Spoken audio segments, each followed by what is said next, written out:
talked about it on the phone. But how you really feel about it, I don't really know.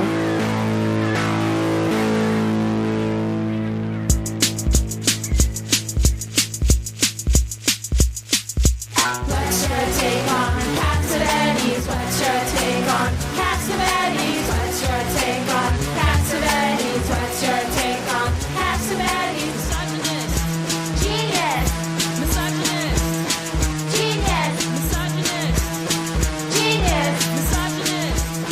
Genius. What's your take on Cassavetes? What's your take on Cassavetes? What's your take on Cassavetes? Hello and welcome to There's Sometimes a Buggy, irresponsible opinions about classic film, the quiet edition, having a remarkably full weekend of movie viewing, and we have no window of time in which to record this podcast except the middle of the night on Saturday night. Went to 2 movies today at the Lightbox, and then watched our 2 main movies for this episode, and then tomorrow we're spending all day at the Lightbox, watching 3 movies. Next week, we're going to be at a movie practically every night, as well as Dave having to edit. Heady times. And who are you? I'm Elise. I'm Dave. This week, Hollywood Studios, Year by Year, 1931, Fox Film Corporation. What are our movies this week, Dave? We're going to be discussing Bad Girl by Frank Borzage. That's right. And The Yellow Ticket, directed by Raoul Walsh. So you've seen Bad Girl before? Yes, that's going to be our first film. So let's just jump right into it. I had not seen either of these films before. One of the films that won Borzage an Oscar for direction. Oh, really? Yeah. Never even heard of it. It was kind of a lost film, I think, for a while. Okay. It's not even in the Malton Guide. I double-checked that, so... It doesn't have a very promising title. I don't understand what the title has to do with anything, frankly. Well, it's just sexy pre-code title to get people to come and watch the movie, obviously. Yeah, but see, the thing is, it's also based on a play and a book. Are they called Bad Girl as well, by Vina Del Mar? I think they are. Looks like it. She does talk about how she's a bad girl. She does have sex out of wedlock. That's a pre-code thing to do. Yeah, I guess that's the whole thing. It's just what her brother thinks she is. Really has nothing to do with anything.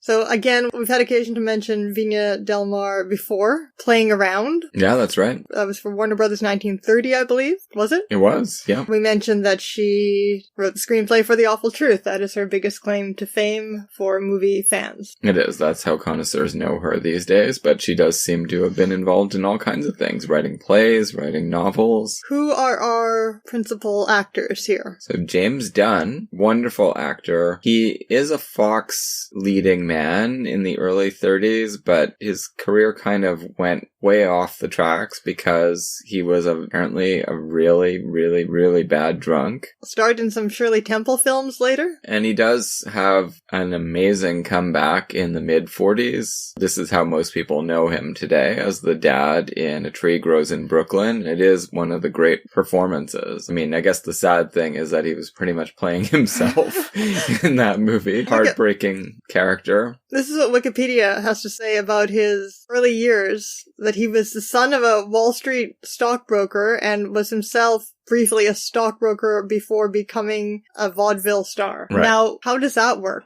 And that's all they have to say about it. There seems like there's a big story there. A lot of the people in our movies today, there should be reams more written about them, and there just isn't. Alyssa Landy is someone I've looked up before, and just I'm very hungry to find out more about her. Meanwhile, James Cagney, who everybody knows all about, James Cagney came from a poor background and yet managed to go to college and then became a vaudeville star. We can't find out how he got to college. We were trying to find that out. There are a lot of biographies of Cagney. I know, and we watched a whole biography and our question was not answered. It Right. didn't even mention him going to college. No, but a full written biography probably would cover that I guess. stuff. It was not on the internet, I can tell you that. So Sally Eilers is his co-star. And apparently, I was just glancing at their filmographies and they did star in some more movies together. They have good chemistry. And Minna Gombel is very important to this film as well. Certainly is. Mostly known today for her great performance in The Thin Man as a complete maniac.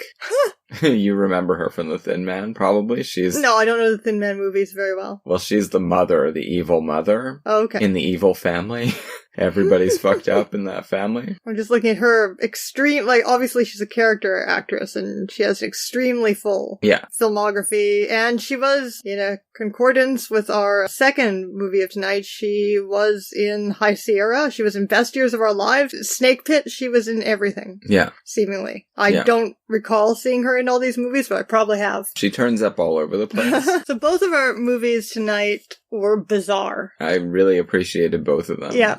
I did have kind of mixed feelings about Bad Girl, because it starts out very, very strong, and then throws two of our lovely band of characters, of three characters, who are very much all in a relationship together in an important way, then throws the two women who have been treated very wonderfully up to that point in the film under the bus in order to wring endless amounts of pathos out of James Dunn, to the point where it's frustrating on both accounts. Also, it's one of those plots, and it happens twice. Worse the second time. One of those plots that tend to frustrate moviegoers today, but obviously, as you say, this was a big hit at the time, but plots that are entirely generated out of completely implausible levels of misunderstanding. Except that it is organic to the characterization. Yeah, but then you wonder if these humans will be able to survive living together without killing each other. Maybe they can. Accidentally killing each other. Exactly, but I do think most of the time when there's a misunderstanding at the heart of plot developments, because here it really is built into the engine. Yeah, but then they really don't seem like they're going to be able to survive as long as they continue to live together. Right. I don't think that that's a bad thing to come away with from this movie. Do you? I don't know. It was depressing. It's an interrogation of gender roles in a really smart way, I think. In some ways, it's actually very radical about gender. It is. I haven't read very much about Borzage, just an article here and there on the internet, but he has a reputation, and we talked about this when we did Lilium.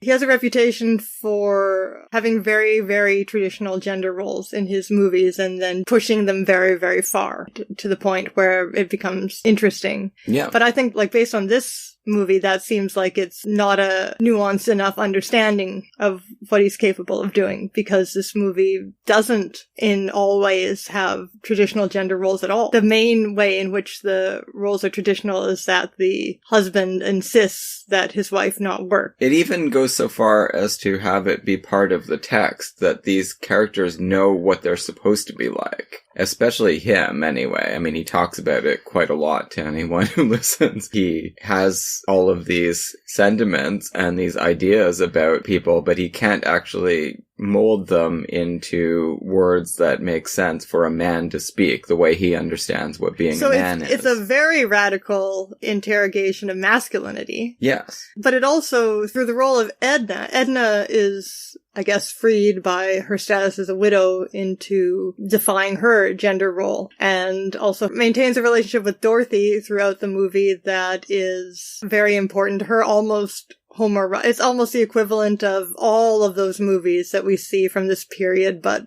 that's generally familiar to us in American film in particular, where there's a man and his best friend, and this is sort of challenged when he meets the woman he wants to spend the rest of his life with. Here the relationship is maintained throughout until the plot requires conflict, is maintained happily beneath the crusty surface of all three of them having this relationship. Edna actually serves as an interpreter for the two of them, and seems to be stabilizing the relationship to some extent. Yeah, she stabilizes it, and she also participates in holding up the female end of the battle of the sexes sometimes. When Sally Eilers is a little bit too contented, she gets to defy her gender role. And even at the beginning of their relationship, anytime Dorothy needs to express a thought of her own to kind of compete with James Dunn's philosophizing, she quotes Edna. So it's like Edna is some kind of externalization of her. She can't directly express her defiance of her gender role, and neither can he. But that becomes more of a problem for him because he doesn't have an externalization. No.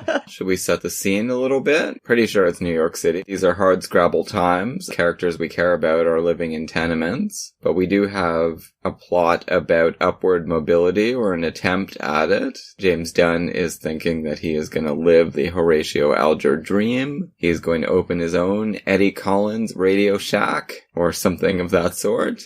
it's a radio repair business. Radio was still really new at the time. By the late 20s, people were starting to be able to afford their own home sets on a mass market level. And then, of course, once you have a radio set that you paid a fortune for, if anything starts to go wrong with it, you've got to have places to take it to get it tuned up. For the first 2 acts of the movie, it kept throwing me off. I didn't know what was going to happen with the characters from one scene to the next. It kept making me think we were going to see one kind of movie and then we weren't. We meet our 2 female protagonists. They work as models at a dress shop. We get a barrage of what sounds like #MeToo complaints that could be taken off of the internet today. These are real things that women endure, and women definitely endured in 1931. Every man that comes into that dress shop feels like they have the right to ogle. Or make outright passes at Well, yeah, ogling is about the most benign thing that they do. Salesgirls/models are complaining about this. And you gotta be quick with the response, or else you're gonna get into real trouble with these guys. Yeah, so Dorothy gives them some guff back. And then it becomes a bet whether or not they can find a man who won't immediately start hitting on them. They don't find one in their day-to-day life. It's on a ferry boat, a big party that everyone's involved in. For a minute, it was like a flashback to Lilium, where we get some point-of-view shot fairground sequences. It was very beautiful looking. Yeah. Which I guess is what the sales girls do on their weekends. Sure, that's big fun. I guess maybe it's Coney Island. Yeah, probably. And then they come across, Edna finds this guy. Rare bird who won't give anyone a tumble. And then Dorothy comes over and starts singing a song about smooching and playing the ukulele Yeah.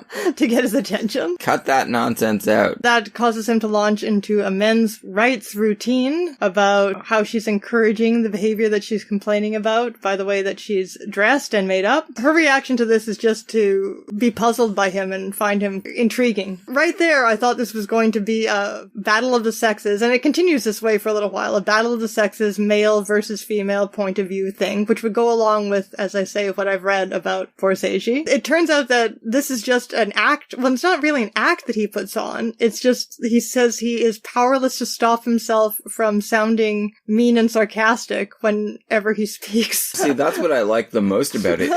It's so much He more. confesses it. He confides this to his boss later. So much more than an act. It's socialization. It's interpolation into the gender system. It's bigger than him. He's not doing it on purpose. He just can't say, I love you. He can't say sweet things. He doesn't do the making a pass thing. So he's not interpolated the same way other men are, and that's what she finds. She can handle this better than she can the other. She finds this a little bit curious, like I said. He has these much more tender feelings within him that are coming through somehow. Like, she's reading it. She's picking up on that's it, true. even though what he's saying. It's not just that he's accidentally discovered the pickup artist technique of negging. No, not at all. No, she is able to, see through this to some extent. Of course, listeners to our Christmas episode will be familiar with my grandfather. If you continue to listen to us do 1930s movies, you will become more familiar with my feelings about my grandfather, because very many men from movies of this period remind me of my grandfather. This guy, even with the floppy hair, kind of looks like photos of my grandfather from around this period. Yeah, so the pathos was really getting to me, because Grandpa was a very crusty guy on the surface and also very tender-hearted. When this movie started out, I thought this, like, right up to the way they get married from the stories I've heard, I thought this was a very plausible and realistic depiction of how my grandparents more or less must have gotten together. This may be how Officer Cockenlocker got together with his bride. He also tells her right away, this is not the full story, but he says he believes the reason he's not hitting on women is because he's got too much to think about in terms of his career, and that if she were really ambitious, she would be thinking the way that he does. Yeah, she should be putting stuff away for the future. That's what he's doing. He's got a lot of money socked away. $600? That's a huge sum in 1931. We find out enough almost with just a small loan to buy his own business. It does wind up being enough to buy a nice flat. Yeah, buy it outright. Yeah. Like a condo. So they get to know each other on this day, and he walks her back to her tenement building. There's an ellipsis there. Yeah, well, they're still squabbling a lot, but they also know that they like each other. Yeah.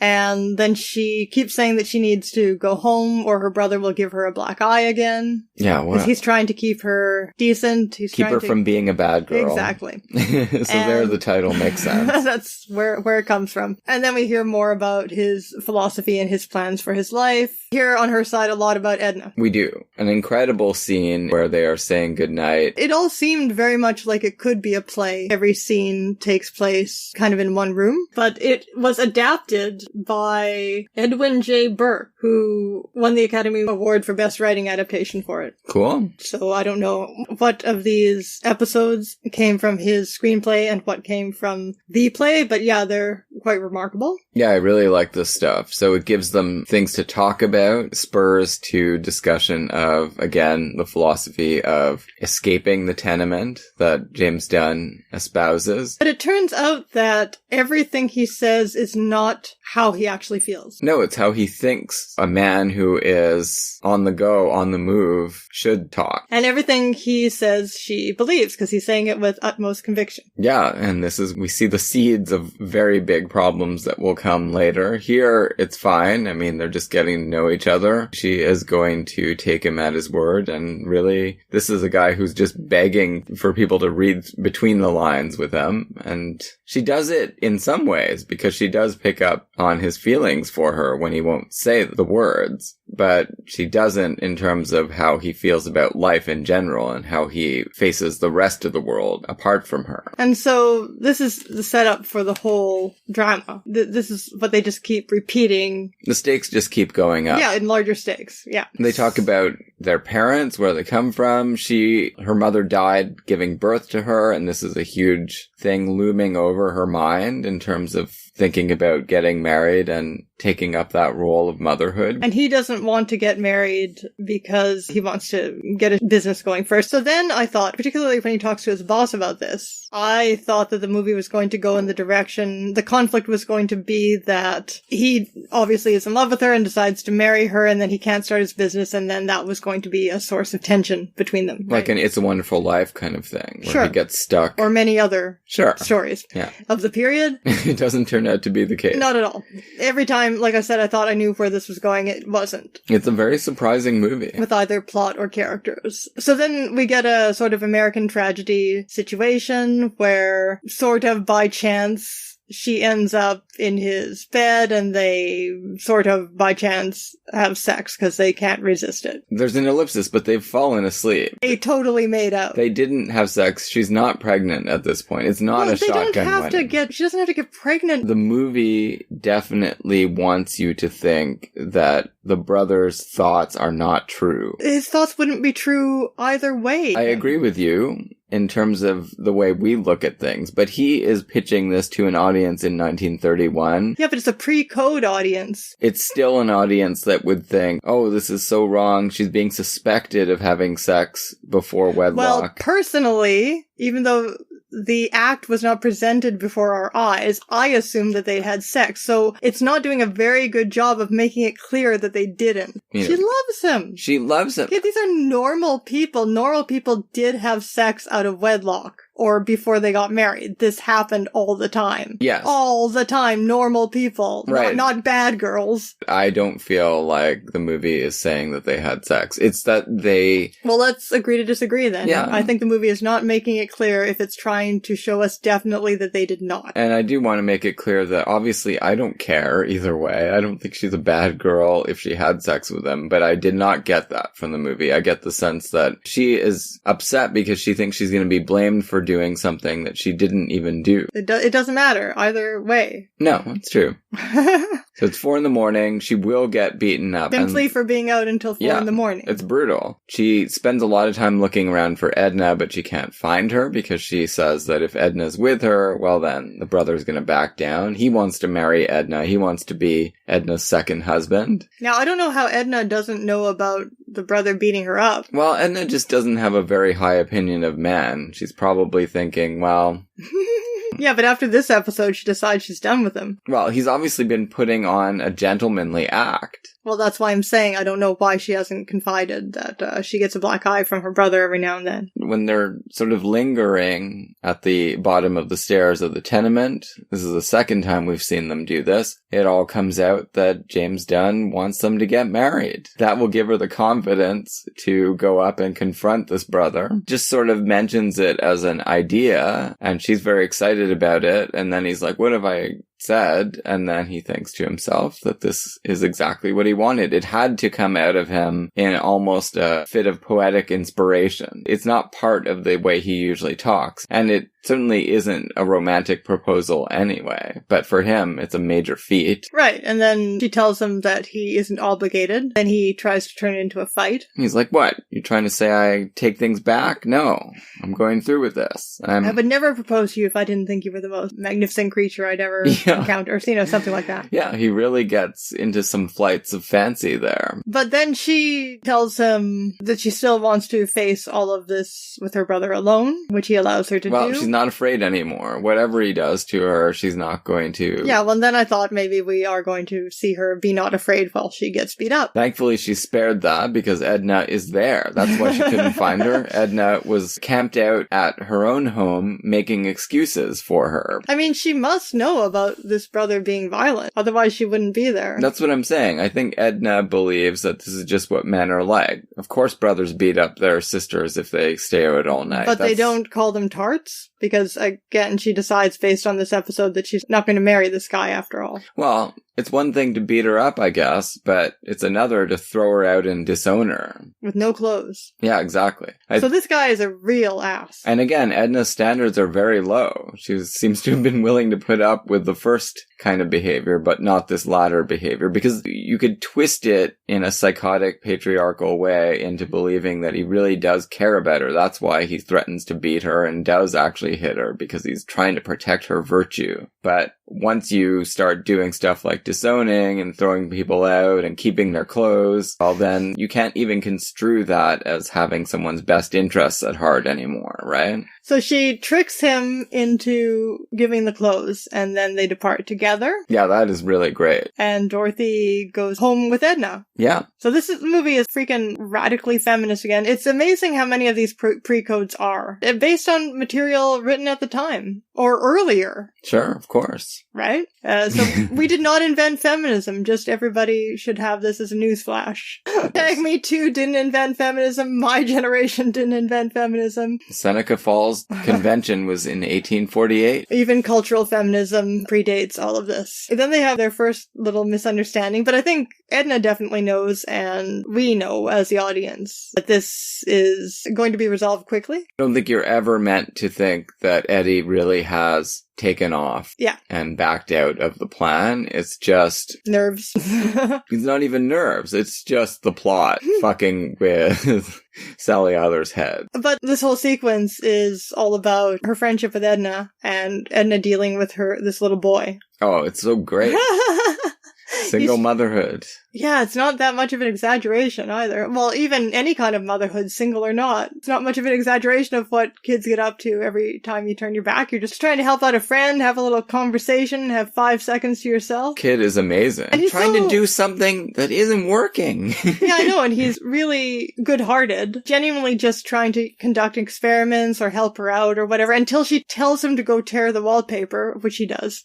She does. You can't do that. People are too literal-minded. Yeah. At that age. He also wants to see Dorothy get out of bed. Oh yeah, that was hilarious too, and also very true to life. What? 7-year-old boys want to see naked women? Half-naked women? You were a 7-year-old boy. What do you think? True, but I don't know if I would have said it like that. Kid is a little... Well, this kid hasn't read Freud. He's a little too forthright. Obviously, she's a hippie parent who's been too permissive in allowing him to express, clearly, in allowing him to express himself. The way it all dovetails is right at the moment of supreme melodrama. Edna tries to make Dorothy drink a glass of milk, and then the whole pitcher is full of ink. A great little comedy sequence. And then they both start laughing or crying hysterically, and it's absolutely hilarious. It really is. This thing works so well, and James Dunn walks in at exactly that moment, of course. Yeah. finds them in that state and explains away all these crazy things that have been playing on her mind all morning. He's left me. He's abandoned me. I love him so much. I mean, his coworkers are real assholes.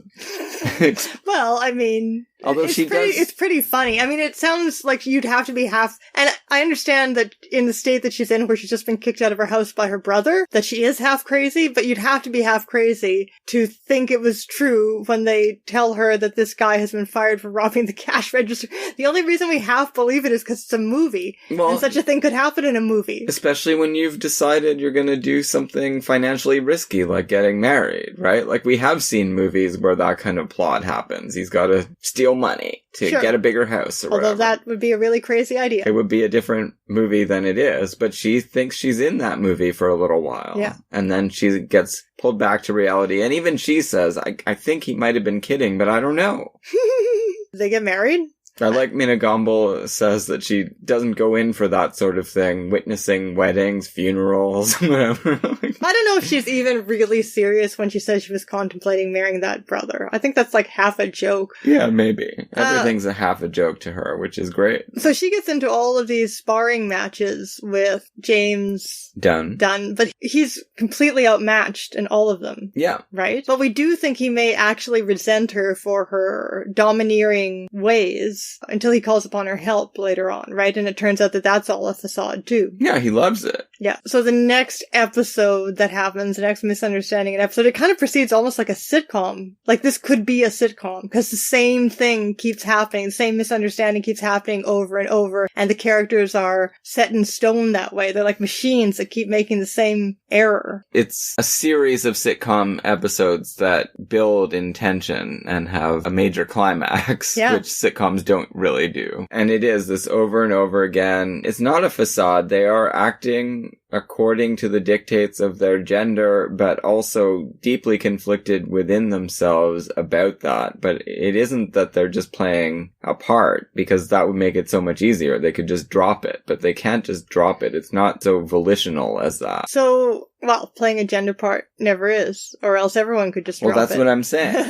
The movie doesn't present it as something that is done consciously. No. Which is right. That's an accurate presentation of how gender preys upon people's minds. Sure. She calls Edna over, and we know that that means that she's going to say that she's pregnant, right? Yeah. And they have their little talk, and she presents her fears based on, well, obviously that he wanted to start this store, but he's also said other things. That it would be a tragedy to bring a child into the world when you can't take care of them. Right, that's one of the things he said during their first hallway conversation when he was ranting about how he's going to get out of this tenement scene. Yeah, the whole cycle. Of course, Edna counsels her to just tell him. She says, I can tell that he's going to be really happy about this. You don't have to worry. And she's right. She's reading him correctly. She's now reading him the way that Dorothy was reading him before. She's now reading him as really being a wonderful guy and loving even her, despite his continued crustiness toward her, right? Right, but I guess proximity is not helping Dorothy get a better read on him. It's actually making it worse. It's actually worse. Well, they care about each other more, I guess. But this is what is so frustrating about the movie,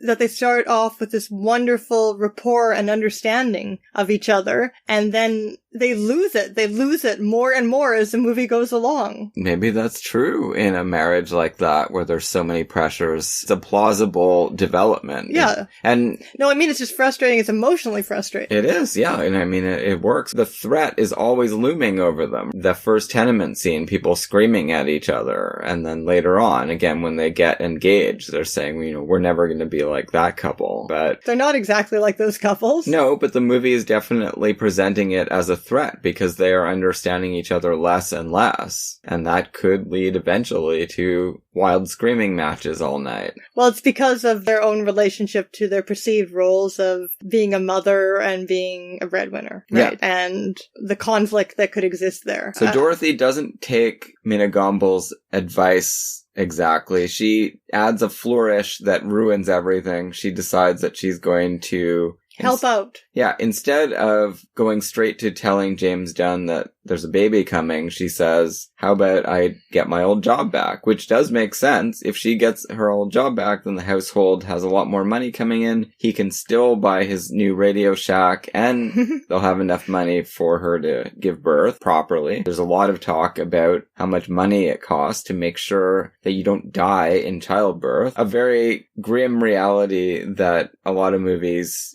don't address from this period, unless they are addressing it by showing the woman dying in childbirth. Sure. It's usually one or the other. It's not usually brought up unless there is going to be a pivotal death. Right, and of course we are worried about that the whole time. Yeah, again, he misreads her completely. He thinks that it's because she wants a bigger house. Because that's what he's anxious about, his ability to give her the things that will make her happy. Because he says it's his role. You don't even, as a woman, you don't even worry about making me happy. It's just my job to make you happy in this particular way. Yeah. By giving you things, not taking anything from you, materially. So this is a big problem, and she doesn't know what to say. She can't get a word in edgewise at that point. He is off to the races. We find out how much off to the races he is very shortly. It's really a feat for a man in a movie of this period to make a speech like that and not make me hate him, but James Dunn is just so fucking lovable. This is just really what he thinks. He's completely wrong. He's not but domineering her. That's not what he's doing. That's not his intention, even though he's completely wrong. Yeah. Usually when you get that kind of speech, you can feel, and the movie even wants you to feel, usually, that he's trying to trap her. He's trying to make sure that she doesn't get any kind of escape route into the external world.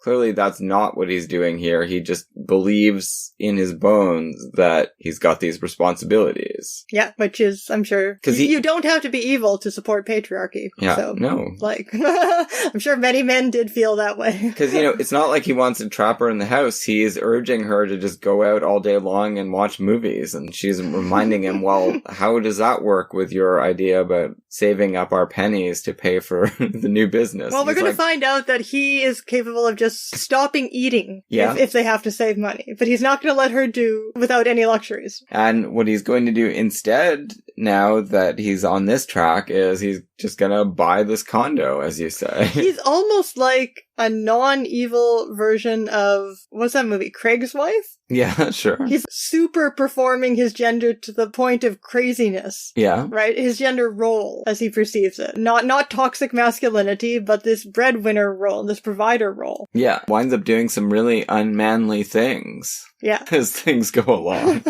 And this is where he brings... We also did not invent the critique of masculinity or the deconstruction of masculinity. We Frank Borzage invented it. In our day. This is where he brings Edna into his confidence. He explains, it's already a fait accompli, though. I bought this condo. I want you to help me furnish it. I know that you're just gonna boss me around and tell me where to put everything anyway, so let's just do it beforehand so it looks right before Dorothy sees it. And so this is all just dreadful. This was his first movie role, and he made a big hit in it that didn't continue, and then did that again in A Tree Grows in Brooklyn, made another big hit that didn't continue. But this is obviously the rehearsal for that role. Yeah, kind of. In that the pathos is so painful that we endure on his behalf. Because you just want her to see his intention in doing this for her, and just give all of the love and happiness that he needs in return for it. And that just doesn't happen. This magnificently orchestrated gift scene where he... Oh god, it's so terrible. Pretends that they're going to visit friends who are moving on up in the world, and they look around the whole place, and he's giving it a big build-up and talking about how wonderful it is. She agrees, it is wonderful. It does seem like a great place to live. She even talks about how great it would be to raise children there. Now, he doesn't really pick up on that. And then, big reveal that, well, honey, this is your house. How do you like that? She jumps to, what about all the money you've been saving up for the business? Which also could be used for our child. Yeah, I mean, she is thinking of that, but I think she's also thinking of, this is actually just for his sake. This is the last thing in the world she would want him to do. Yeah, and it's offensive to her in a way, too, right? That he believed that she's so mercenary that she needs this giant new house, because she never made any noises about that. Well, she said a couple of things, but it was related to wanting to have more space for the baby. Exactly, and he took it the wrong way. Yeah. He thinks that she wants this really, really bourgeois lifestyle that she never intimated. I mean, she grew up in a tenement. I don't think that she was unhappy with where they were living. But what she is very worried about is having lots of money to pay the best doctor possible so that she does not bleed out when she gives birth to the child, which is very reasonable. But after we've seen them go through all of this, he makes some other dumb speech in the midst of all of this about what his mother went through raising a bunch of bratty kids, and he never wants to see her go through something like that. What's the point of having these stupid kids and bringing them up and wearing yourself to the bone for them? Why do we have to have all these kids? Which also adds another layer to understanding what it means for him, for a woman to go to work. His mother, he says, worked as a night janitor all her life, and it killed her. Yeah, she died in her 40s. Yeah. Or probably maybe even earlier. She Right. had like a horrible hacking cough and was going off in -20 weather to work. Anyway, so it comes out now that he's going to have the baby, but somehow, I know how she has misunderstood that he doesn't want a baby, but how does he understand that she doesn't want a baby? I can't remember exactly how that happens. Well, because she equates having a baby with dying, which is what happened to her mother. I know, but that's the basis of him thinking she doesn't want the baby? Yeah, exactly. But she does. So how does that not get clear? Anyway. Well, she wants it, but she's too consumed with ambivalence about her own possible mortality to be very excited about it. That's the driving mechanism. It makes sense to me. If I was going to have to undergo that, I would be thinking about it all the time. I don't know how anyone couldn't. Especially in 1931, if you're not super rich. He understands that as well, right? He makes it his life's mission to ensure that she gets the only doctor that will give her some peace of mind, which is the society doctor that gets written up in the New York Times. Yeah, but as soon as she says that, after we've seen everything that just happened with this apartment misunderstanding, I felt like, how can she not know that anything she says, he's going to take literally and make it happen? Like, yeah, but she can't possibly believe that he could get this millionaire doctor. It doesn't matter what she says. She's wrong. She's wrong. And we see all the other lengths that he has gone to, which she does understand, right? She does say, well, he said he gave up smoking because it was making his throat hurt, but really he's just trying to pinch more pennies to pay for the doctor bills. But this is where things get absurd, because she just wants him to spend more time with her. That itself would make her feel better. Meanwhile, he doesn't know how to do that. All he knows how to do is to not only work more and find other terrible ways to earn more money, but not tell her that he's doing any of this, even though he knows she probably thinks he's running around on her. Yeah, it's Breaking Bad. And by the way, it is. But then also, except that he's doing it selflessly. Yeah.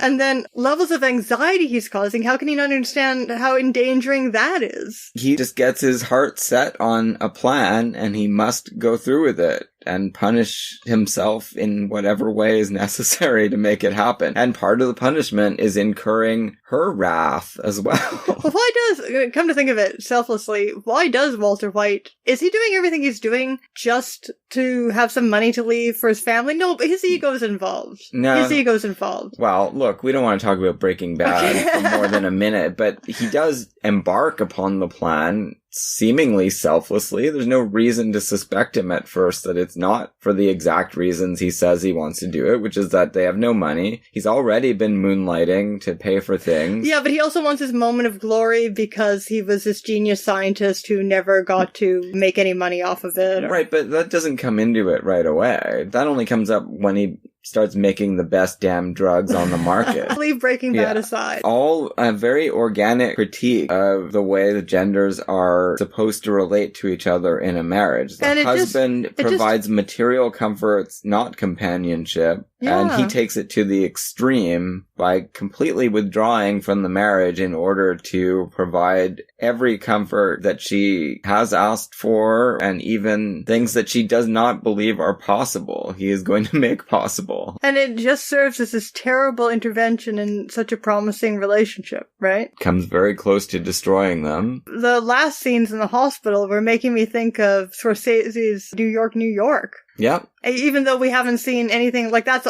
a movie that's actually a much less, in a way, a less subtle gender critique in that it's just about the two of them competing because of Robert De Niro's ego. That's more about artists trying to date. The male ego is a really big problem in that movie. I mean, it could be a female ego. It could go either way. Yeah, in this case, she never quite finds out everything he's done. No, it's like Shanghai Express at the end. She just has to accept him, even though she doesn't know all that he's done, and she thinks he's done some bad things that he hasn't done, and etc. Let's make sure our listeners know what he has done. He's been working nights. Because we need to spoil everything in case you haven't seen it or aren't able to see it. He's been working nights, but that's not nearly enough. So he goes into the ring and gets pummeled. Oh, that's a wonderful scene. It's such a wonderful scene. The damage is already done. He's been punched in the head, punched in vital organs all over the place. He's bleeding. When the professional boxer finds out that he's been doing all of this to help pay for a kid, well, then he starts to take it easy on him, and there's a kind of camaraderie between them as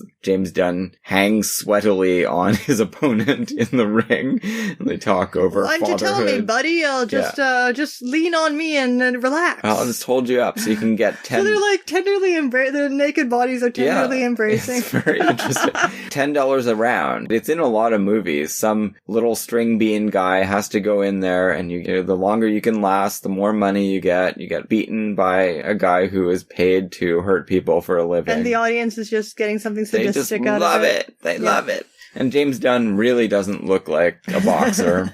He's not. No. But before that, we get the scene with the doctor. The pièce de résistance. Because we had seen Dorothy getting hysterical when all of this is announced about the apartment, because she's a pregnant woman, as everyone points out. This is a scene where James Dunn gets hysterical. Only Borzage could pull off a scene like this. Well, no, but you have pointed out to me many times that James Cagney has a lot of scenes like this in the early 30s that are very daring ways to show a working class man. This particular way, James Dunn and Borzage, this is... Yeah, it's not crying because your dad died. No, this is intense emotion. I really felt it. I don't know if you did, but... Well, yeah, I would lay down my life for her, and he starts sobbing and collapsing hysterically and begging. This is not something that you see men do. It's not dignified. No, it isn't. And this doctor, fortunately, takes it... They do a lot of charity work, as James Dunn again puts his foot on his mouth with his wife.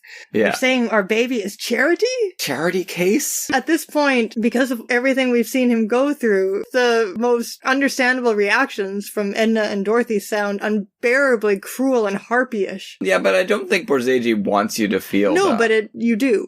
It's just so painful. I didn't feel that they were being thrown under the bus, because I did feel like the movie gave me enough of her side of it to make it seem perfectly reasonable that she wants out of this marriage. At the time of her greatest need, he disappears completely from her life and doesn't explain why. Yeah, he's so crazy. So why wouldn't she think, oh, this marriage is over, I'm gonna be a single mother too, just like you. Maybe they'll move in together like Kate and Allie or something. It's true, she does have Edna to rely on. Exactly. And it probably would be a better relationship, frankly. I mean, that's the only thing this shares with William, is that it really seems like it's impossible for these two people who love each other to live with each other. Do you really believe at the end of all this they've learned their lesson? Or they're just going to do something worse next time? No, and that is what I love about Borzage. And even Edna obviously isn't working as a go-between anymore. She's thrown up her hands about them. Right. Well, Borzage is the supreme poet of... love being impossible? He delivers like really, really palpable sense of a bond that is building between people, but also delivers lacerating questions about whether heterosexual unions can survive with the genders construed as they are in 1931. Yeah, so again, I'm not sure who has really understood Borzage well enough. Maybe there are books written about it, but on the internet, maybe not. Maybe just us. So The Yellow Ticket, produced and directed by Raoul Walsh. You've never seen this before, you did not know anything about it. Brand new for me. After seeing it, I feel like I did read a synopsis, and we may have chosen it on that basis, but I didn't remember when we watched it anything about that, so we were pretty surprised by this movie. It was based on a 1914 play by the English dramatist Michael Morton, a wildly popular play that on Broadway in 1914, when it ran, starred Florence Reed and John Barrymore. Interesting. I guess maybe in the Olivier role.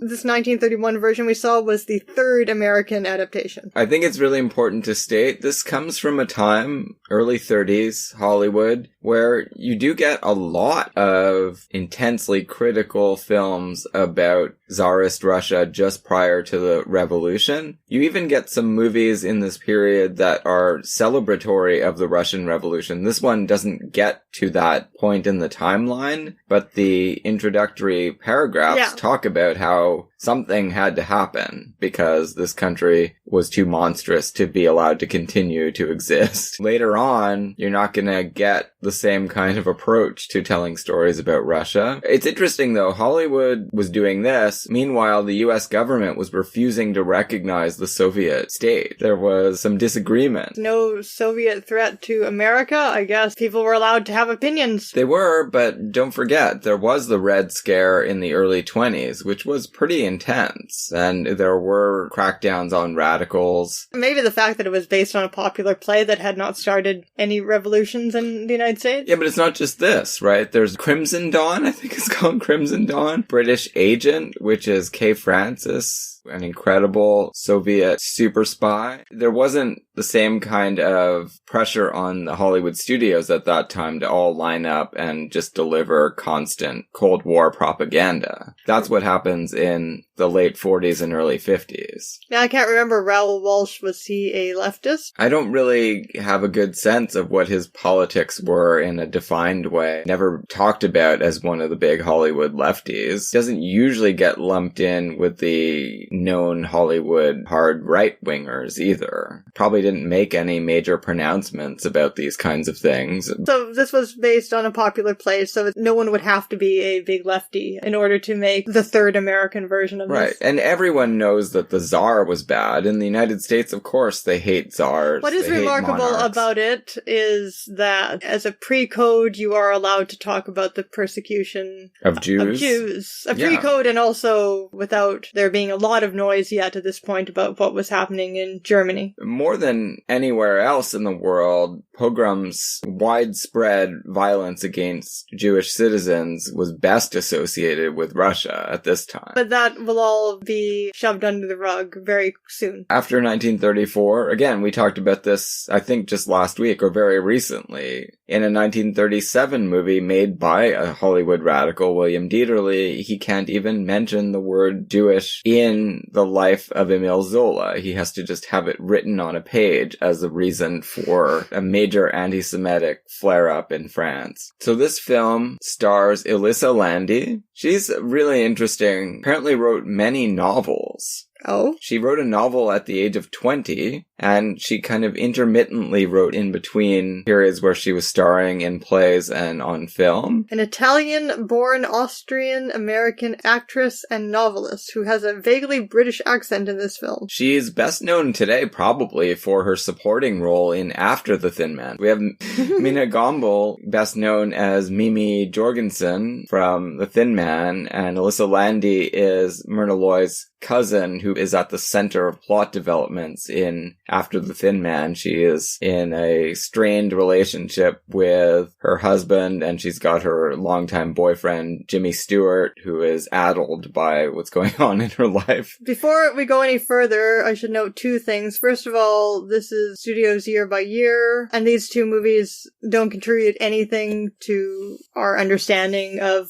Fox as a studio. Certainly don't support the vague thesis that Morden outlined about this as the homey American studio. Morden's just completely off base. What he's really talking about is more after Zanuck took over. Yeah. That's still to come. That's after Fox So we're not sure if goes Fox bankrupt. has a character. We talked about it last time, but again, we were only really referring to Borzage and Ford as a studio that examines the plight of outsiders and underdogs in a society without really wanting to do anything about the status quo. That was the conclusion we came to. Do you think that's true of Borzage, though? Well, that's what we It's said. certainly not true of The Mortal Storm. Well, no, but I don't know if you agree with this, but my argument was that Borzage is very critical of fascist society, so there he seems like a fire-breathing radical. But when he's talking about America, he's basically examining what it is to live under a class system that he doesn't really want to do anything about. And I think that that's probably still true in Bad Girl, right? You don't have any real sense that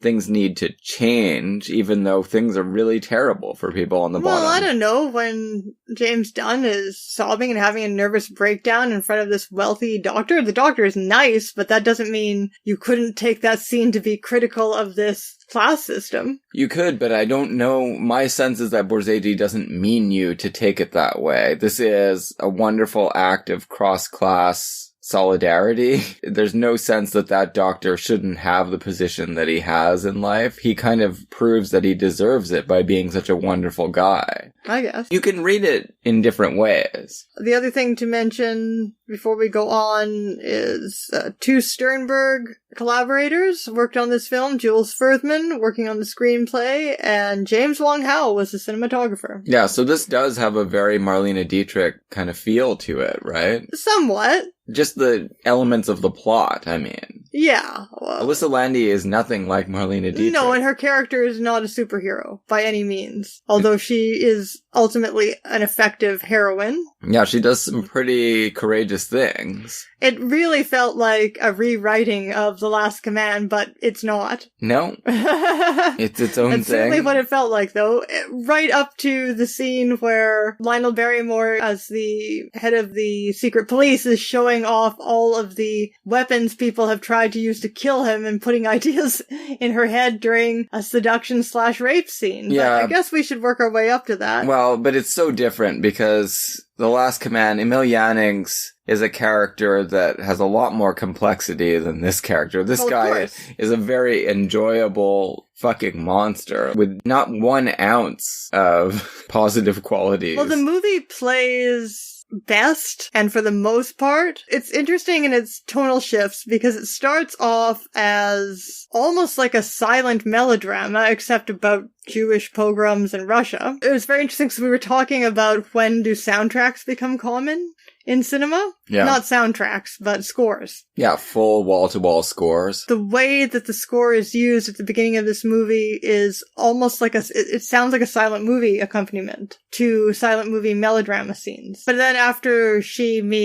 our heroine meets Lionel Barrymore, and his very, very campy, scenery-chewing, evil, bastard rapist performance kind of consumes the movie. It frankly plays more like a farce Yeah.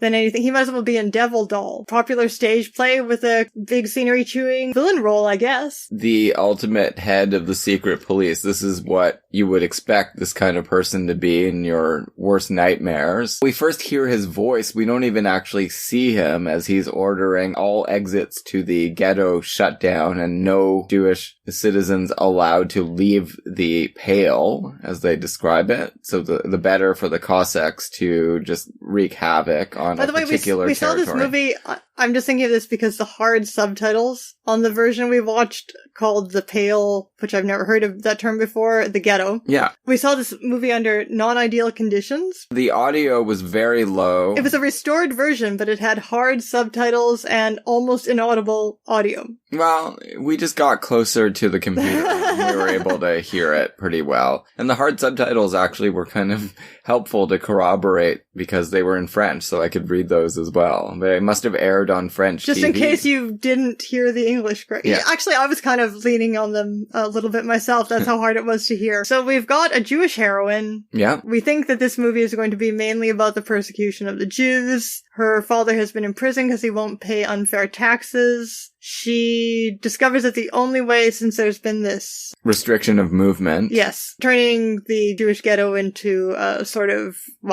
concentration camp. She finds the only way to travel as a Jewish woman is to get this yellow ticket, which essentially means that she is officially a prostitute. She's a public girl. And this is something, I mean, I did not know about yellow tickets, but I do know that states did handle things this way at times. You basically are branded with this. It gives you certain privileges, like you can solicit sex, but you have to report to the police quite frequently and be examined for syphilis because, of course, in a patriarchal society, you want to make sure that your well-to-do men are not getting syphilis from the prostitutes that they are invariably going to frequent. So So Well, of course this is how they would set it up. Not just that, but we learn immediately that the police are raping these prostitutes whenever they Of feel course. like. No, if you take the yellow ticket, you get certain immunity from prosecution in certain But you've got to ways. be ready to have sex with anybody who feels like it at any moment. Yeah, basically, that's what it is. It's like blood for the sharks.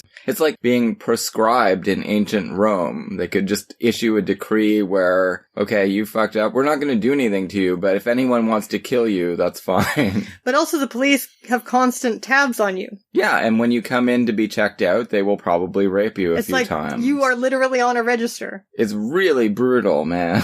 So this is like ideal pre-code material where there's this radical social and state critique of official power at the same time as it's all very titillating information and visually titillating too. So we get some really amazing holdover from silent era photography happening From James Wong Howe. when she gets the card of the madam who's going to give her this yellow ticket. There's this kaleidoscopic screen effect orgy is just there to represent the hedonistic world into which she is being initiated. Yeah, in which she's going to try to navigate without being destroyed by it. Not even thinking about what she's getting into. She just needs this ticket to see her father. Right, but we are forced to think about all the dangers. And the prostitute that she meets initially says, you don't want this ticket.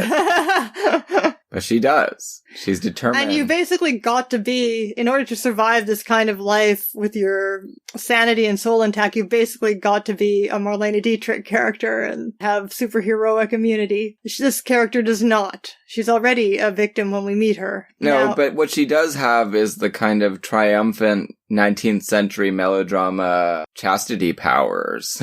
that's true. They do protect her through this movie. Yeah, we're not forced to watch her be repeatedly raped and humiliated. And that's where it's different from a Dietrich movie, and the superheroism is entirely different. And I think it is not quite up to the Dietrich level, because it has a kind of unrealistic power given to this. Well, so does Dietrich have unrealistic powers, Yeah, but hers in are a more interesting way. Hers are her own, they're not tropes. There's some incredible stuff where she goes to the prison where her father's being held, and there's this shot of men going down this staircase that appears to descend into hell. You're gonna take him with you, and they already know. I mean, you seem surprised, but I guess, I don't know, I knew immediately that they meant he was dead already. You're gonna take his body. I was being distracted by the cinematography. Yeah, I mean, it's beautiful. But they play a black joke on her. Yeah. Because they're all just fucking sick, rapist, anti-Semitic bastards. Yeah. She finally gets to her dad's cell, and he's And she lying there dead. screams. Yeah. Yeah. Then they throw her out. Well, she gives a speech about how they're all gonna pay. And this, I guess, is the only thing that really looks forward to the days of the Russian Revolution, where these guys are gonna pay. Right. I guess But- that is the foreshadowing. And I thought maybe we were gonna get there, and she was gonna be part of it somehow. But no, it doesn't actually. Or I thought,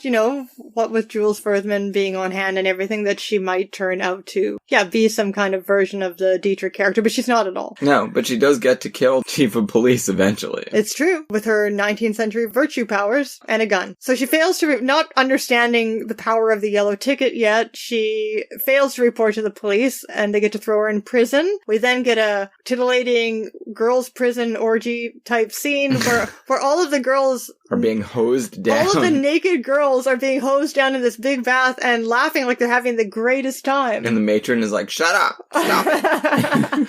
That's all we see of her prison.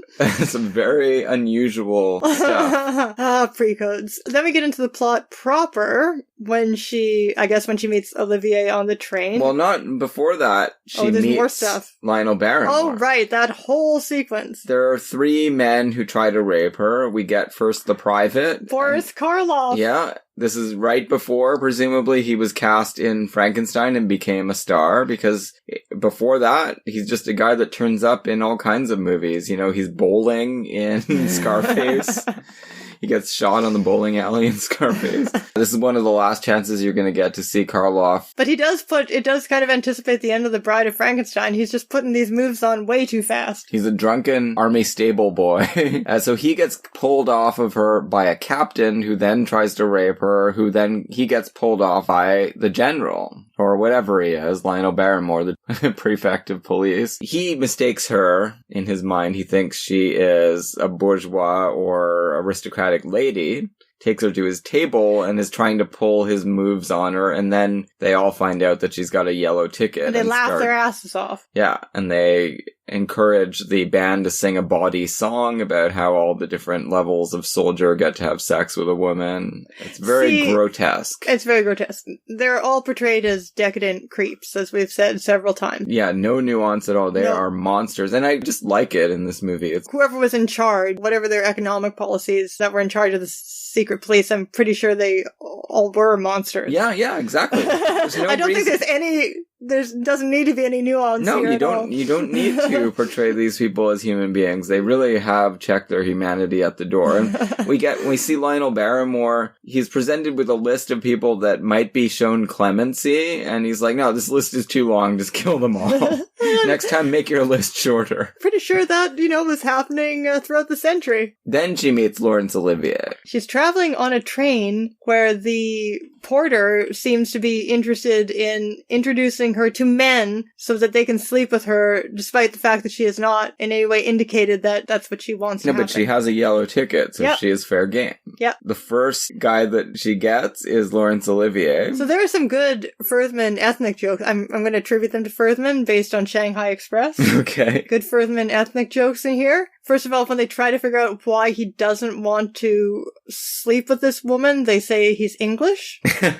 And then later on, when he punches out the guy who's going to take his place and talks about the hierarchy of ethnicities who can punch each other in Russia, and he says anyone can punch a Greek. He does. So yeah. So this is, okay, so this, I don't know if it was in Morden or where I read about Laurence Olivier's first attempt to break into Hollywood movies. This is it. This is it. And then he was going to be cast in Queen Christina, and Garbo didn't want him. She wanted Gilbert, and then he was sent back to Britain. But I think he's really good in this movie. He is. I hate Laurence Olivier, but he is adorable in this movie, and he is really eccentric. I don't understand why He's absolutely wacky. How can you hate Laurence Olivier? Because he played Heathcliff, and he shouldn't have, and he played Hamlet, and he shouldn't have, and he played Mr. Darcy, and he shouldn't have. Well, I disagree with you on a bunch of those. He's not even a good Hamlet. He's excellent in Rebecca. Yeah, anytime he tries to do a basic middle-brow part that is not a great classic of literature, he's a lot of fun. And in fact, he's like I said, he's great in Carrie. That's actually a great film performance. It is. And he's wonderful in The Demi Paradise, which we'll have to watch one day, British film where he plays a Russian engineer, finding out about the glories of provincial English life. He has many good screen parts. They're just not the most famous ones necessarily. No, it's probably true. I love The Divorce of Lady X, too, which is a Technicolor British comedy from 1938 with Merle Oberon. So he is, like I say, he's off-the-wall wacky in this movie, as well as very handsome in his weird way. You can see how he was charming audiences and Vivian Leigh, and according to some, Danny Kaye. Sure. Well, I mean, they immediately hit it off. He's a naive British journalist. Yeah, he's been writing reports back to America and England about how decent life is in Russia, because he's been falling for the official line on what's going on there. He's quite a twerp, really. Barrymore actually later makes a joke about how he's a terrible investigative reporter. Yeah, well, he can't find out anything for himself, and she has been reading his essays with great unhappiness because he's not getting at any of the truths about Russia, and she tells him so immediately. And he wants to know, well, maybe you could tell me some of these truths. How about we go into it? Well, can I? Now we get, comparably to the other movie, a long sequence of withheld truth and potential misunderstanding. I don't think there's any moment when we think this guy wouldn't believe her story of how she got the yellow ticket. Well, but I think the great thing is that he doesn't care. That's what I'm saying. I don't think there's any point at which we think he will take this the wrong way. Audiences would have to expect that he would take it the wrong way in 1931, that no man could put up with a woman telling him that she's a prostitute. Yeah, but we've seen a lot of movies in which men take sexual things the wrong way, and I just never got that from this character. No, it's true. I mean, he does seem like a wonderful guy, and he turns out a bad reporter, wonderful guy, and he does turn out to be exactly that. It does take a long time before he finds out that she, in fact, is one of the people who's been branded with the yellow ticket. Now, this seems like this is her way of getting back at these guys, as she claimed she was going to do, but she does not have, as we said, a cool head or complete invulnerability when she meets up with Lionel Barrymore again. Oh, no. And he sees this is a pretty amazing way to jog his memory. I was wondering how it was going to happen. I thought it would be something dumb, like, again, her purse would fall open and he'd see the yellow ticket or something. No, this was much better. We get the body song that they had all sung that day. With performers. So like a play within the play. Yeah. And there he puts it all together, because we've seen that, yeah, he himself probably raping people on a regular basis. Just like Claude Rains in Casablanca. Yeah. So why would he remember her particularly until this song jogs his memory? He gives her and now the plot gets a little twisty and a bit boring. Well, they've been trying to figure out the source of Olivier's information, because again, he couldn't possibly be digging it up on his own. He's got to have someone feeding all of it to him. It sounds like there are some women's prison details in there that only a woman could know. They do pretty much have it figured out already that it's his female secretary. He's been seen around town with her, but they can't prove it. But I do like, at a certain point when he's confronted with that, he's like, well, in an autocracy, we don't have to prove anything. Isn't it wonderful? So he pretends that he's going to help her. We know that something's up with this. The part was pretty fun, where he enlists a police officer to pretend that the police officer is going to rape her, so that she will present the card that he gave her, so that the officer will take her to him. This is quite elaborate. He could have just sent for her himself. Does give her a chance to show how smart she is as well, by spying on him and figuring it all out. In his mirror. Then whatever masquerade Lionel Barrymore was planning to do, the cards are all on the table now. Her options, and what he's going to do to her, and what he's going to do to her boyfriend. Yeah, they're going to send Olivier off to the gulag on the other side of the continent, and no one's ever going to know about it. The British government won't be upset because they just won't know what happened to him. But the fun really starts when Olivier, who comes to the office, he sends him off, and just left alone with her, just goes into his Lionel Barrymore creepy performance. There's some really amazing stuff. Like the whole thing I said before, where he's showing her all of these ways, his collection of bibelots, of ways in which people have tried to kill him. It really, maybe this was inspired by The Last Command and the way that Jennings presents himself to be killed by Evelyn Brent quite by surprise, taking the audience quite by surprise. I don't know if he's taunting her or if it is sexually titillating to him to risk having this woman kill him. Like, I don't know. It's not there in the performance, but there's something really odd in the writing there. This is the basic fact. If you're telling any kind of story about 19th and early 20th century Russia, political assassination is constant. And this is where anarchists have their greatest effect. They are killing people and bombing things all the time. And why not? There's complete autocracy and no sort of rule of law, so it's just the Wild West. There's this very pre-code banter about, rumor has it that you wear a steel corset anyway, or whatever she says. You feel that? That's not steel.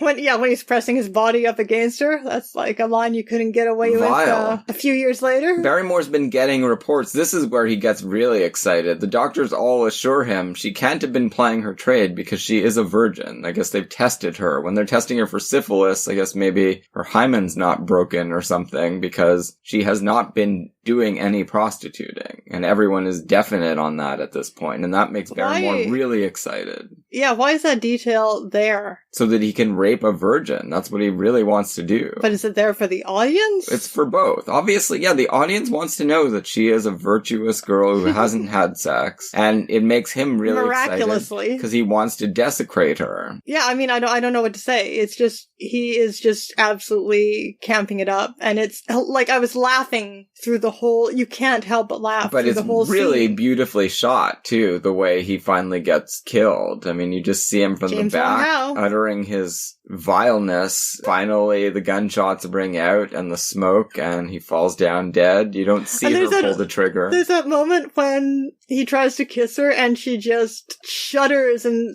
seems like she's about to throw up. Yeah. And I'm not so disgusting, am I? He's just like having a ball. Lionel Barrymore, he just always looked that way, I guess. Just always looks this way. Was he ever young? Well, we only see him from his 50s onward, so yeah, I guess so. Presumably he looked a little different in his 20s. He looked like Ethel.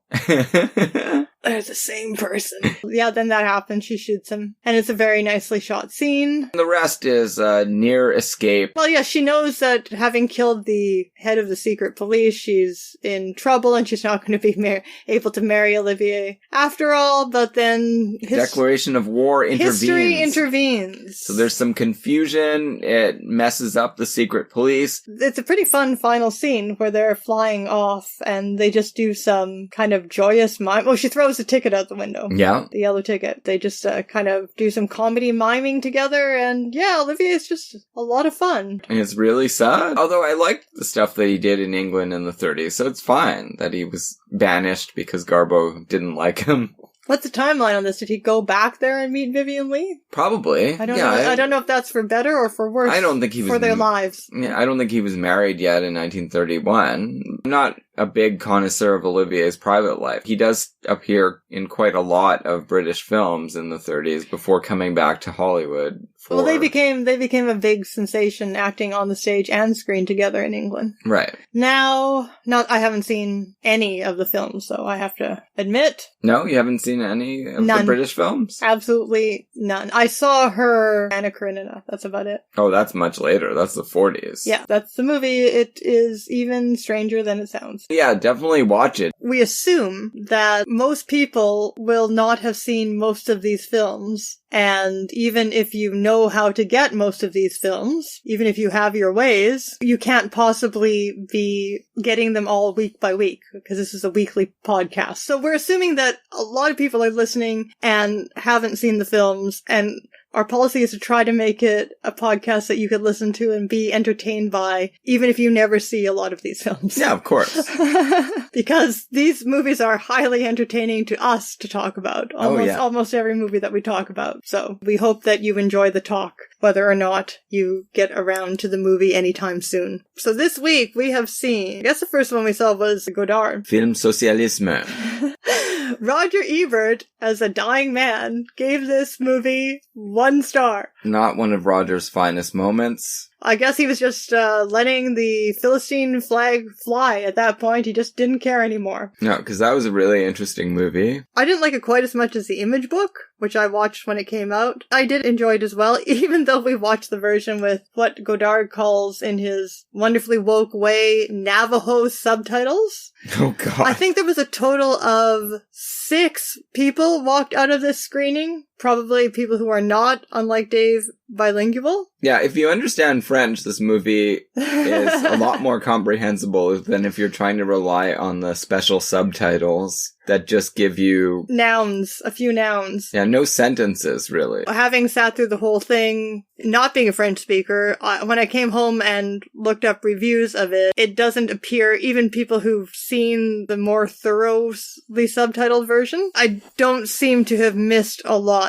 that other people got. I seem to have missed the same things. There's a lot of argument and discussion about what the movie means, if anything. I've got pretty absorbed in, visually it's all pretty absorbing. What he's doing with the digital cinematography. Mm-hmm. You got pretty absorbed in the part about the gas station family with their llama and donkey. La Famille Martin, was that their last name? I don't remember. Sounds right. Say one thing for Godard. Since doing this podcast, I've been made even more painfully aware of the outnumbering of main or even small female roles in movies stretching throughout the history of movies. Godard actually manages to give more, I think, main parts in this movie, such as they are, to women than to men, although the most entertaining part is the little boy, for sure. Well, I liked his sister a lot, too. She's pretty cool, too. She is pretty cool. They're both pretty cool. The kids are pretty cool in this family. What they're nobody's quite sure what the family is supposed to symbolize, whether Godard is with them or against them. They're a middle-class suburban or exurban The kids are family. super cool, though. The take I like on the movie is that he is actually placing his hope in youth. Well, that's pretty eternally in youth. Common leftist trope, but it's true. What else do you have other than hope that people are going to be different tomorrow than they are today? Because what they are today is terrible. He seems so much more hopeful now than he did in the 60s, when he just seemed kind of cynical and prematurely depressed. Well, the 60s wound up being a really depressing decade as well. But then it seems like after decades and decades and decades of being depressed, he has just kind of come around to a strange kind of optimism. Yeah, although he's not any nicer to people that he knows in real life, as far as we can tell.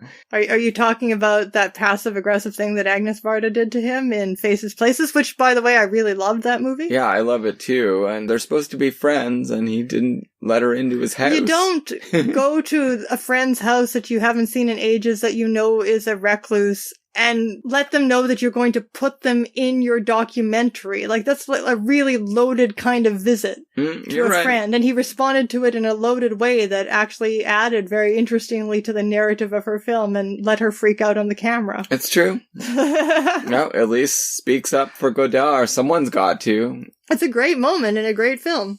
And much better than if she'd actually got him on film.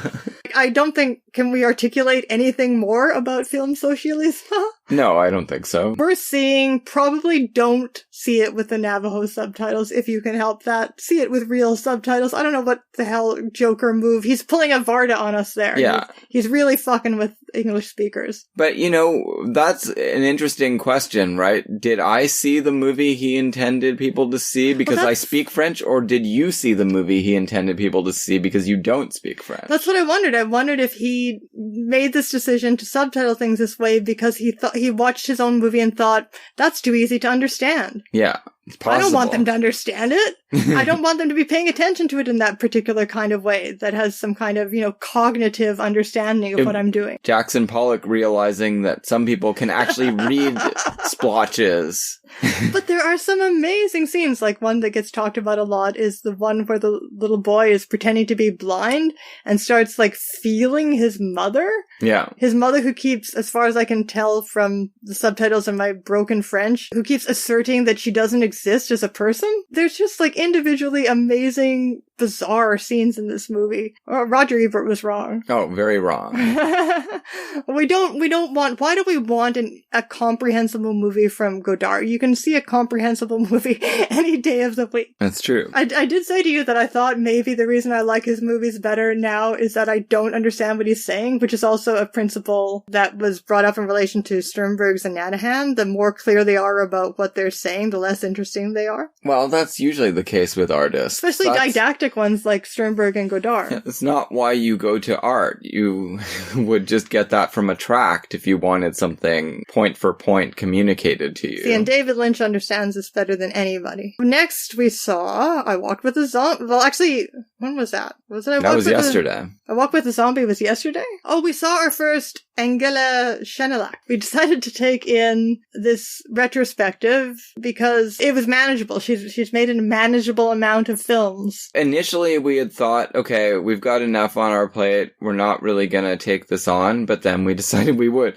It's not on the schedule for us to discuss in an actual episode all unto itself, so we're going to give you a running commentary on the films as we see them, mostly next week. week, because by then we'll have seen basically all of them except for one. Now, you said the programmer, you recognized her. She was the same programmer that did the Ackerman retrospective, which was very wonderful. So there is some really interesting programming being done at the Lightbox by women, by this woman, presenting us with some very formally challenging female filmmakers. Drea Picard is her name. She spoke to us very briefly before the movies yesterday. So Jean-Luc won the Berlinale Best Director Prize. That was for her most recent movie. Last year, I Was at Home, But. So we're looking forward to seeing that. That's the last one on the program. That's February 11th, I believe. My initial impression of her, she does... Okay, so we've been seeing this in all of the films that we've watched so far, at least the longer ones. The credits come up as Buch, Regie, Schnitt. So she does her screenplays, is the director, and is the editor. That is how I am translating this. Also plays major roles in a lot of the films. Yeah, she looks a lot like Judy Davis, actually, although she doesn't act anything like her. She's a very attractive actress. My initial impression is that her films are very writerly, and in fact she plays a writer in one of them, so that may not be a coincidence. Right, the student film. We've now seen the shorts, her student film, and one later feature, and I am starting to warm to her. Oh, I love the one we saw today, yeah. Yeah, but I don't want to... I feel like this is a filmmaker that you really have to take time to get to know, and we are forcing ourselves to, because we now buy all of our tickets for TIFF, the things we've decided to see a month in advance, and that turned out to be important for the TAIPEI story today. So yeah, we'll talk about Jean-Luc next week. We'll have seen almost everything by then. Mm-hmm. So TAIPEI's story was packed. Yep, I think it was sold out. And apparently there's some kind of problem with the TTC, our transit system, which is not unusual in Toronto, and so people were coming in late, pouring in late for the first 10 minutes of the movie into a packed house. However, it was, for once, a very respectful audience. Nobody texted, nobody talked, nobody walked out. Are you sure? It was so packed. How could you keep track of everyone in the audience and watch the film? I know they didn't talk, because I can tell if any fucker in the whole audience is talking.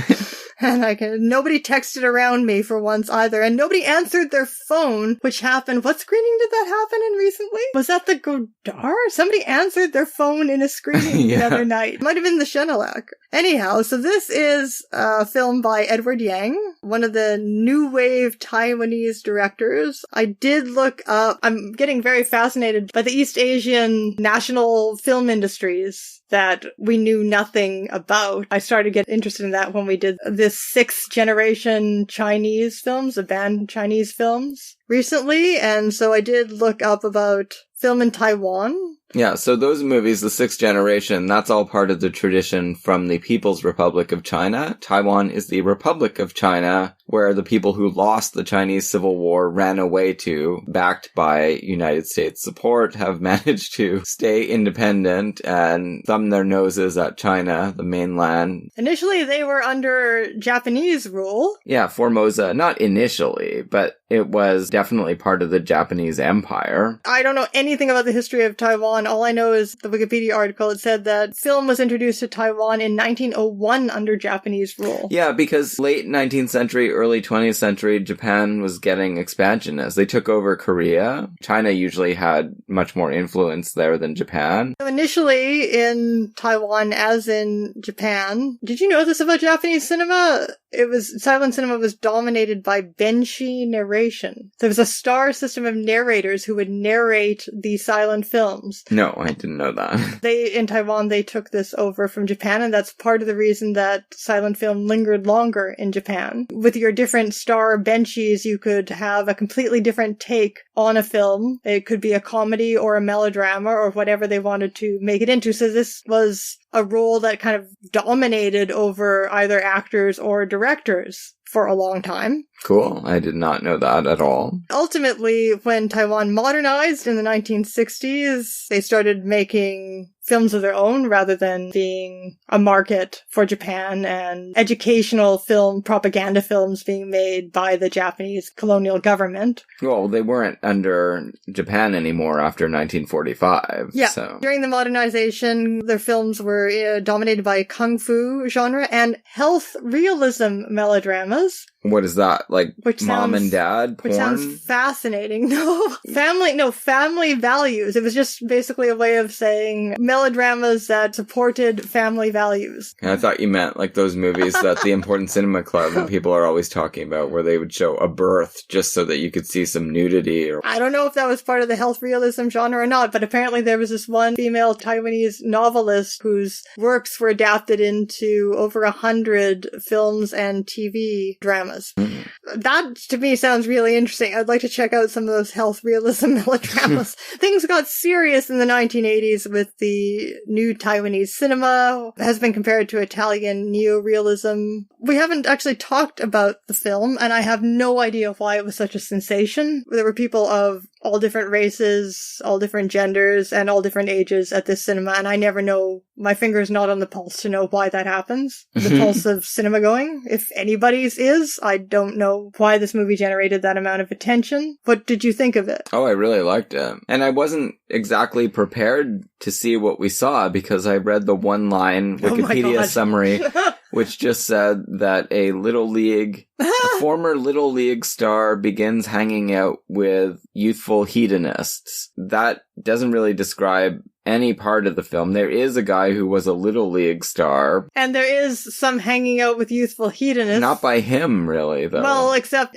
his fateful end. Yeah. It's more his girlfriend, longtime girlfriend / potential wife. That is just like one small episode. That she starts hanging out with these squatters that her younger sister knows. Does have fateful consequences. I kind of found this unbearably depressing. It had none of the, I don't know what you want to call it, aesthetic exhilaration of Cloud Cap Star. It was just people just like dying inside for the entire long length of this movie, slowly dying inside realistically in front of our eyes. It's not a rosy picture. It was even more depressing than the 6th generation Chinese films. Again, which had some kind of aesthetic exhilaration in their use of violence. Well, this, I think, had some very interesting camera work. I mean, it was quite beautiful in a lot of spots. It had some really funny stuff, too, especially with the younger sister. Well, the only moments of anything even approaching happiness in people's lives seem to be just these tiny little outlets of silliness that just last for a few seconds. Amazing Pepsi can toy.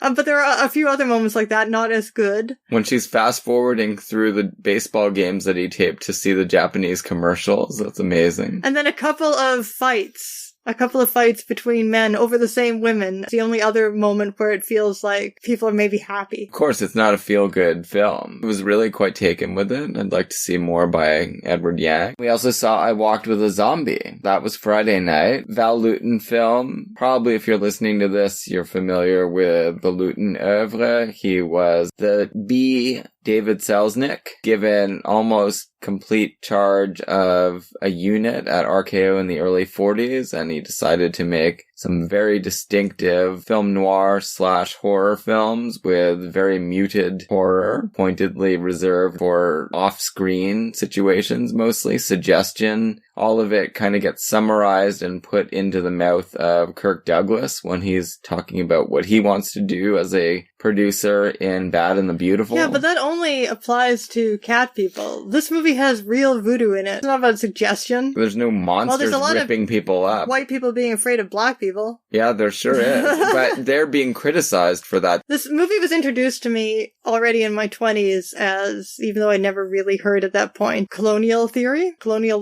theory. theory? Film that was about the colonization process. Well, yeah. It was using the horror genre in that way. This is not a naive movie about how black people are scary. No, definitely not. It's in no way a naive movie. No, we get it all kind of told to us in a very straightforward way by Clinton Rosamond. Maybe known to listeners of the podcast, might remember him from They Won't Forget. He is the man who is constantly being threatened with being lynched, and They Won't Forget. Here, it's not the first scene, but it's the first scene when Francis D gets to the island. He lays it all out. He explains how the slave trade worked and how people were dragged to this hellish place that she calls a beautiful paradise. And she couldn't care less. Oh, but it's a very lovely place, isn't it, that they took you to? She if you say, miss, absolutely dismisses it's him. so great, his dialogue. That guy is always wonderful. And in here, I mean, he really gets the most out of that little speech. Just keeps saying, you know, if you say whatever, boss. There's also,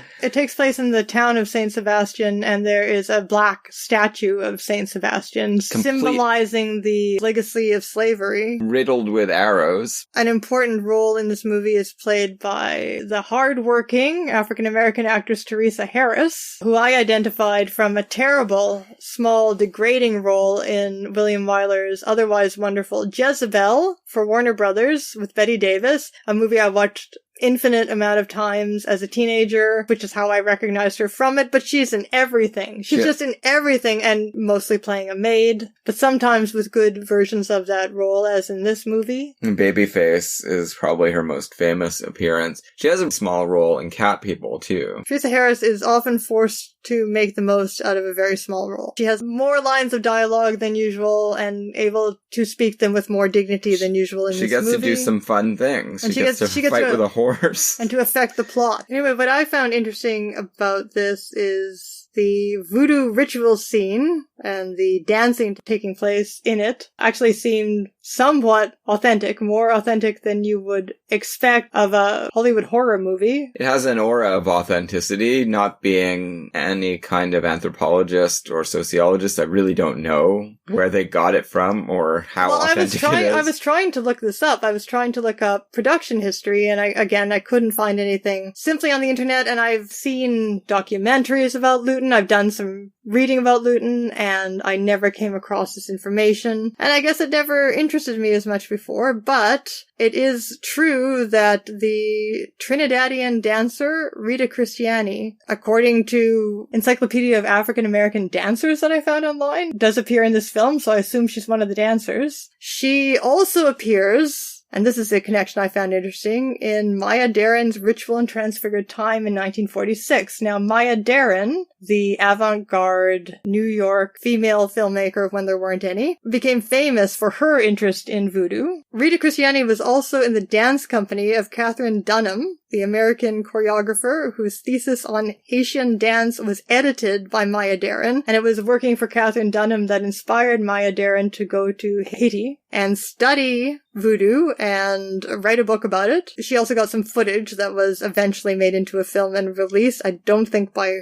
her, but anyway, it was much later. But she didn't go until 1947, and Luton makes this movie in 1943, which is, by the way, the same year the first Deren movie came out, Meshes of an Afternoon. Luton makes the movie as producer. The director is Jacques Tourneur. We shouldn't forget him. So if the dance sequence looks authentic, it might be somewhat authentic because some of the people involved actually knew about some of this stuff. Well, we don't... Katherine Dunham wrote her thesis in 1939, I think it was. Now, further connections here that I found of interest, just following a train of thought. Katherine Dunham also opened a school of dance and theater in 1944 that a lot of Hollywood figures eventually passed through, and one of the most prominent to pass through it. Can you guess who that we've been talking about recently a lot on our podcast in the 1940s? As a dancer? It started as a dance school, but eventually it became a dance and theater school with all kinds of different courses that were supposed to contribute towards your performance ability. What, Jennifer Jones? You bet. Again, it didn't open until 1944, didn't fully develop its curriculum until 1946, so this would have been something Jones was doing during her career. Right, to amp up her thespian credentials, I guess. Yeah, and I mean, as we do see her develop as a performer, and she seems to have been very interested in her career, very committed to it. Now, we don't know where Luton got a lot of his performers. Sir Lancelot certainly was already at least a minor calypso star from the Caribbean, the guy that sings the ballad of the woe to the family.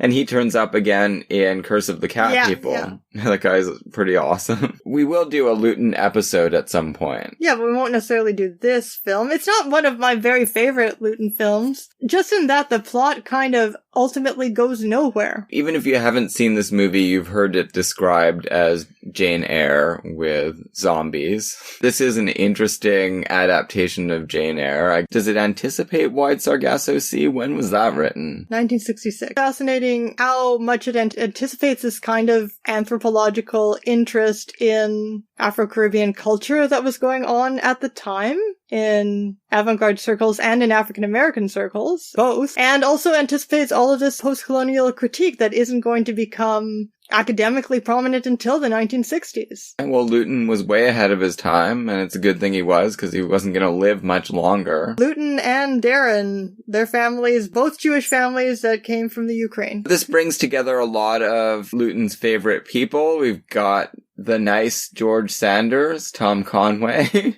You've heard that before, right? That's what people called him. He's not very nice in Cat People. Not at all. In real life, apparently, he was nicer than George Sanders, but he was also really, really a dissipated drunk, and his career got way off track, unfortunately, yeah, he quite also quickly. Kind of seems like a zombie George Sanders in that he just seems to be kind of like hollowly walking around and not have a lot of affect behind anything he's doing. Well, they famously traded off. They both played the Falcon, the detective in Serial. He took over the role from his brother, and they made them brothers in the movie. I think he's really effective. Now, I guess his most famous role has to be as Dr. Judd, which he played twice despite dying in one and then coming back as a kind of different Dr. Judd in The Seventh Victim. Which is your favorite Luton? This wouldn't make my top 3 Luton movies. It might be my 4th or 5th favorite. So, I guess the other thing I was thinking about this time is why, given that normally Luton likes a lot of ambiguity, that's a feature of his horror films, why is the voodoo real in this film? The answer I could come up with is that it is making it real becomes the revenge of the ex-slaves on these colonizers and the continually exploited people. In Cat People, something real happens there. She can't kill Dr. Judd the way she does unless she turns into a cat. But we don't even see it, and we do see the voodoo enacted here. Yeah, but how do we see it enacted? They play drums and use a doll and summon her, and she walks. That's not the kind of stuff that you usually see enacted in horror. Well, they also orchestrate the murder. They stab her to death, the doll. Yeah, fine, and then she falls down, that's all. That's not... No. They stab her, and then the brother stabs her. Still just a person stabbing someone, which you see in lots of movies. It's not Frankenstein meets Dracula, is it? Yes. It's quite different.